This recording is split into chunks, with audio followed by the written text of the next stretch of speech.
मध्य प्रदेश में स्मार्ट स्कूलों की तर्ज पर सीएम राइज स्कूल तैयार हो गया है। बच्चों का रुझान अब राइज स्कूल की तरफ बढ़ रहा है। सीएम राइज स्कूलों में उम्मीद से 3 ज्यादा बच्चों ने एडमिशन लिया है और इसलिए अब 2 पालियों में स्कूल लगाए जा रहे हैं।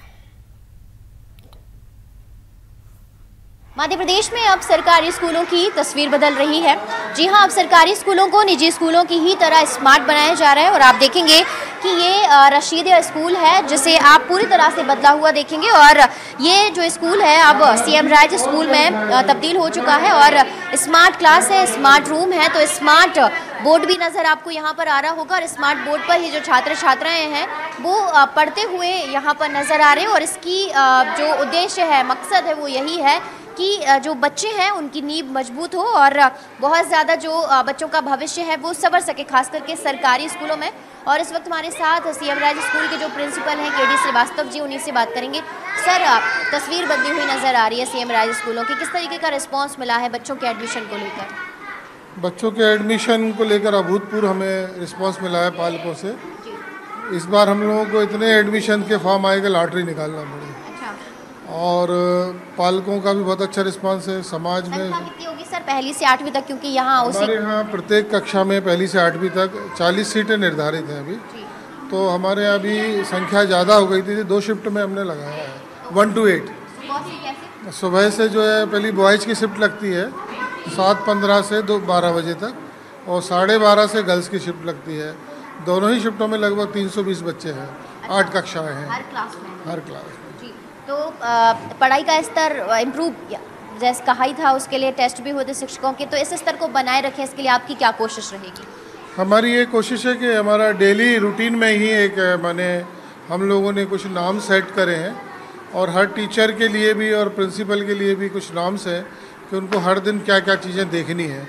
ये हम लोगों को प्रशिक्षण में बताया है कि जैसे ही हम स्कूल आएंगे तो पूरे स्कूल का एक राउंड लेके हमको पहले पूरा मॉनिटरिंग करना है, सफाई की मॉनिटरिंग करनी है, क्लास का भी हमको मॉनिटरिंग करनी है, सारे हम लोग ये कर रहे हैं। तो आप देखेंगे कि ये जो क्लासरूम है स्मार्ट क्लासरूम से कम नहीं है और स्मार्ट क्लासरूम ही है, क्योंकि यहाँ पर ये जो स्मार्ट बोर्ड आपको नज़र आ रहा है इससे छात्र छात्राओं की पढ़ाई हो रही है और मकसद यही है कि छात्र छात्राओं का जो शिक्षा का स्तर है उसमें सुधार हो और सरकारी स्कूलों को इसी तरह से स्मार्ट बनाया जाए और इसीलिए ये पायलट प्रोजेक्ट के तौर पर जो स्कूल है इसको तैयार किया गया है और अब प्रदेश भर में इसी तरह से जो सीएम राइज स्कूल है उनको तैयार किया जा रहा है और जो रुझान यही है कि बड़ी संख्या में छात्र छात्राओं ने एडमिशन सीएम राइज स्कूल में लिए हैं और अब हमारे जो प्रदेश के सरकारी स्कूल हैं वो निजी स्कूलों को कड़ी टक्कर दे रहे हैं।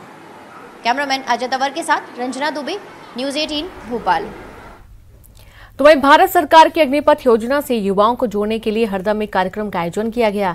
अग्निपथ योजना को लेकर आर्मी के रिक्रूटमेंट ऑफिस से आए मेजर आशीष रापड़िया ने युवाओं का मार्गदर्शन किया। जिले के एसपी मनीष कुमार अग्रवाल ने देशभक्ति गीत गाकर युवाओं में जोश भरा और जिले के युवाओं से ज्यादा अग्निवीर बनने की अपील की। मैं एक एनसीसी कैडेट हूँ और मैं यहाँ अग्निवीर जो कार्यक्रम था उसमें मैं आया था। वहाँ मेरे डाउट्स बहुत सारे थे जो कि क्लियर नहीं हो पा रहे थे, पर जब ये इस कार्यक्रम को ज्वाइन करा तो यहाँ पर जो मेजर साहब थे उन्होंने इतने सारी चीज़ें बताई, उससे उनके जरिए मुझे मेरे सारे डाउट्स क्लियर हो गए और मैं अब आने वाली भर्ती जो अग्निवीर भर्ती है उसमें अपना फॉर्म भरूंगा और जो मैं एनसीसी कैडेट हूँ, सी सर्टिफिकेट होल्डर हूँ, उसका मैं पूरा फ़ायदा उठाऊँगा। जो अग्निपथ योजना चलाई जा रही है उसमें जो उनके इंग्रेडिएंट्स हैं, जो बच्चों के मैं 10 मिनट की उन्होंने वीडियो भी दिखाई है, इससे बच्चे जो है काफ़ी उत्साहित हैं और वो एक डेट आएगी जिसमें सारे बच्चे वहाँ एक कैंप लगेगा तो उस कैंप में बच्चे यहाँ हरदा में उनकी भर्ती होगी। और खबर दतिया से, जहां पर नगर पालिका में पहली बार भाजपा को जबरदस्त बहुमत मिला है। 36 वार्डों में से 32 वार्डों में भाजपा के पार्षद जीत कर आए हैं, लेकिन भाजपा नगर पालिका अध्यक्ष का नाम तय नहीं कर पा रही है।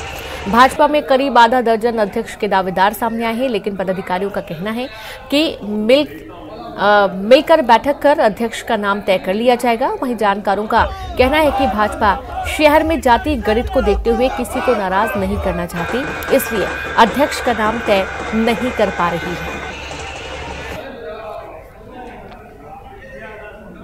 बाकी जब जैसे नोटिफिकेशन होगा उसके बाद जो स्थिति बनती है तो पार्टी लगातार नज़र रखे हुए है, सारे पार्षद पार्टी के साथ हैं और मिल बैठ के जो डॉक्टर नरोत्तम मिश्रा जी हैं, हमारे क्षेत्र के विधायक हैं, गृह मंत्री हैं मध्य प्रदेश शासन के। तो वो जातिगत समीकरण देखेंगे तो सभी को तो खुश किया नहीं जा सकता है, बनेगा तो एक ही को बना सकते हैं, कोई ना कोई तो निश्चित ही रुष्ट होगा। लेकिन अगर बीजेपी के सभी हैं तो रुष्ट होने का इसमें कुछ नहीं होता है, अच्छे व्यक्ति को ही बनाएं, सभी उसमें सहमति हो। अगली खबर टीकमगढ़ में व्यापारी के अपहरण से सनसनी फैल गई। बता दें कि बर्तन व्यापारी का सरेआम अपहरण किया गया, तो वहीं खबर लगते ही पुलिस ने व्यापारी को छुड़ाया और आरोपियों को कार समेत पुलिस ने पकड़ लिया है। वहीं बलदेवगढ़ पुलिस आरोपियों से पूछताछ में जुटी है।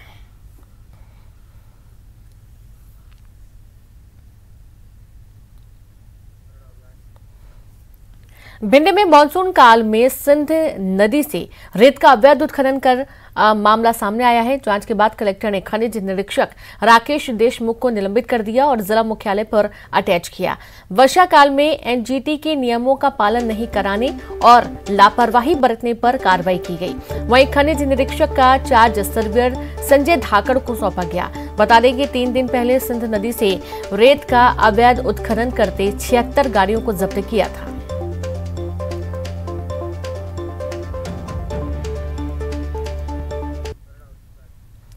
भारी बारिश के बीच जहां लापरवाही की तस्वीरें सामने आ रही हैं, तो वहीं मजबूरी के कारण जोखिम मोल लेने के हालात भी बने हुए हैं। ऐसा ही एक मामला बैतूल में सामने आया है, जहां तवा नदी पर ब्रिज का काम पिछले 5 साल से अधूरा पड़ा है, जिस वजह से लोग जोखिम उठाकर जर्जर हो चुके पुराने पुल के सहारे नदी पार कर रहे हैं। नदी तक पहुंचने के लिए सड़क भी नहीं होने से यहाँ रोज हादसे होते हैं। हम लोग पाताखेड़ा से आते हैं और आप देख सकते हैं कि ये पुलिया पे जितना भी पानी जाता है, 14 गेट जब भी खुलते हैं या 7-8 गेट जितने भी खुले रहते हैं, तो हम लोग ने अप्रोच किया तो यहाँ पर ब्रिज मतलब इन्होंने पुलिया टाइप का बना के दिया था, लेकिन ज़्यादा पानी की वजह से पूरा बह गया है और हमारी आने जाने की कोई भी व्यवस्था नहीं। मतलब उस साइड जाने का जितना भी रास्ता है पूरा टूट चुका है। मास्टर लोग उधर से आते हैं तो मास्टर लोगों को भी आने जाने में दिक्कत हो रहा। अब परेशानी ये है हम लोगों को, अब जाए तो कैसे करें उसको, यदि कोई मुसीबत तो हो जाए, यानी जैसे कोई बीमार हो जाए हॉस्पिटल यदि ले जाना, यहाँ से तो गाड़ी जा ही नहीं पाएगा, उनको वहाँ के से टांग के उठा के लेके जाओ वहाँ पे, उधर कोई दूसरा गाड़ी करो फिर लेके जाओ। कहाँ तक हम लोग यही परेशानी कहाँ तक 5 साल से भी झेल ही रहा। एमपी में अब उपभोक्ताओं को पहले से ज्यादा सुविधा देने के साथ ही पावरफुल भी बना दिया गया है। नए प्रावधानों के तहत उपभोक्ता कहीं भी किसी भी जगह उपभोक्ता आयोग में शिकायत कर सकेगा और उसके लिए कोई पाबंदी और सीमा नहीं रहेगी। साथ ही कंज्यूमर फोरम को अब आयोग का दर्जा मिल गया है। मध्य प्रदेश के साथ ही देश भर में 20 जुलाई को अब उपभोक्ता संरक्षण अधिनियम 2019 लागू हो गया और इसके लागू होने से उपभोक्ता को पहले से ज्यादा सुविधा और ताकत मिलेगी। कंज्यूमर प्रोटेक्शन एक्ट आया है 2019 का, इससे कंज्यूमर्स को बहुत फायदे हैं। वो पहले कंज्यूमर को जहां विपक्षी रहते थे या अपना बिजनेस करते थे वहां पर जाकर केस लगाना पड़ता था। अब ये एक नया प्रावधान जोड़ दिया गया है कि विपक्षी जहां स्वयं निवास करता है या अपना कार्य करता है, बिजनेस करता है, वहां पर भी वो लगा सकता है। पहले उपभोक्ता आयोग, पहले फोरम था, आजकल उसको आयोग का दर्जा दे दिया गया है। पहले 20 लाख रुपए तक के मामले सुने जाते थे, अब इसको बढ़ा के 50 लाख रुपए तक का कर दिया गया है। ऐसे राज्य आयोग को 2 करोड़ तक का सुनने का दे दिया गया है।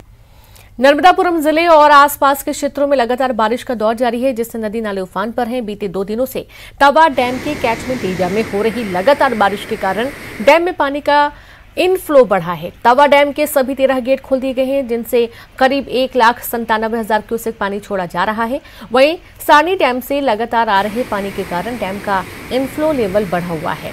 हालांकि प्रशासन ने निचले क्षेत्रों के लोगों को सुरक्षित रहने और बाढ़ की संभावना पर सुरक्षित स्थानों पर जाने का अलर्ट जारी किया है।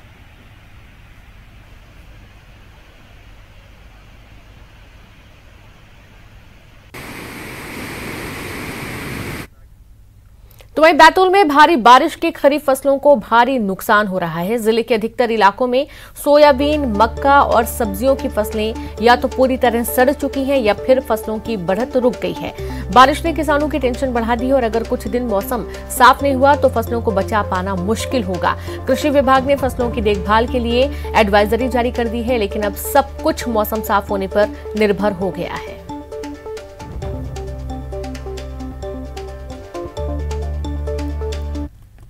बाढ़ भी रुक गई है, मतलब बढ़ नहीं रही अधिक पानी होने से, और कहीं कहीं तो बाढ़ से बह गई है। अभी तक किस तरह की होने की फसल और अभी कैसी? अभी तक फसल होना था, ये मान के चलो कि 10 से 12 इंच की होना था, और ऊपर का पानी जो है उसे पूरी जमीन गलगली हो गई है, इससे फसल पूरी बैठ गई है, सोयाबीन और दोनों मक्का। कैसी हो रही सोयाबीन? अभी सोयाबीन बैठ गई ना, गीली हो गई एकदम, पूरी पड़ गई। हाँ, ठंड भी नहीं होंगे। अभी जैसे लगातार बादल छाए हुए और बरसात हो रही है, तो इसके बाद यानी कीट व्याधि आने की संभावना रहेगी। तो अभी कलेक्टर सर के मार्गदर्शन में हम पूरे ज़िले में एक कार्यक्रम बना रहे हैं, उसका नाम मैंने प्लांट क्लिनिक के नाम से दे रहे हैं। एक क्लस्टर बनाया गया है, उसमें एक वैज्ञानिक रहेंगे, हमारे संभागीय अधिकारी, अनुभागीय अधिकारी रहेंगे, संबंधित ब्लॉक के वरिष्ठ कृषि विकास अधिकारी, हमारे ATM BTM